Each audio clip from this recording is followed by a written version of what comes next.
Bonjour à tous. Nous sommes le 14 septembre et donc c'est la fin de l'été.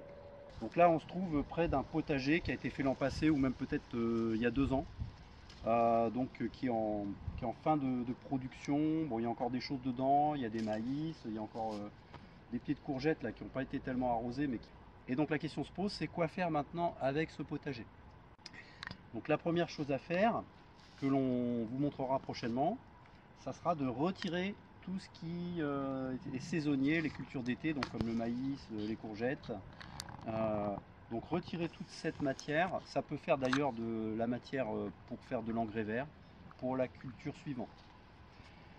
Ensuite on va remettre des déchets verts, donc on fera des lasagnes à nouveau par-dessus. Après avoir mis l'engrais vert, on va mettre des couches de déchets verts. Par-dessus on va remettre un petit peu de terreau, donc soit du terreau qu'on produit nous-mêmes, soit du terreau qu'on a acheté dans le commerce si jamais on n'en a pas. L'idéal c'est de mélanger un peu les deux. Et donc à ce moment-là on va faire une couche de terreau et on va faire des semis. Et en ce moment qu'est-ce qu'on fait comme semis? Beaucoup de semis d'engrais vert. Donc facélie, trèfle blanc, luzerne, moutarde. Voilà, donc ça c'est des graines qu'on trouve dans les jardineries qui sont vendues en grosses boîtes. Donc voilà, ça peut être intéressant d'avoir un petit stock de ça. Parce que c'est les engrais verts, on en sème régulièrement au printemps, à l'automne.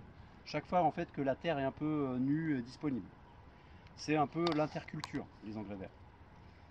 Voilà, et ensuite on va pouvoir refaire des semis d'automne. Donc avec peut-être de la mâche, des épinards.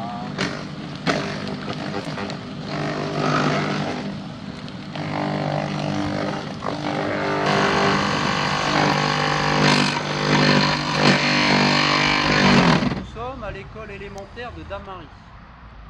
On se trouve devant un potager en botte de paille qui a été réalisé déjà il y a à peu près 3 ans et qui a été rénové successivement. Donc là on doit être dans la deuxième ou troisième phase de rénovation. Du coup on arrive à la fin de l'été, on voit que les plantations étaient plutôt réussies, que ça réussit à passer aussi l'été sans trop de problèmes. Donc là maintenant ce que l'on va faire, c'est que l'on va supprimer peut-être prochainement cette végétation d'été, récupérer bien sûr les récoltes et puis ensuite passer aux étapes successives que j'ai évoquées précédemment.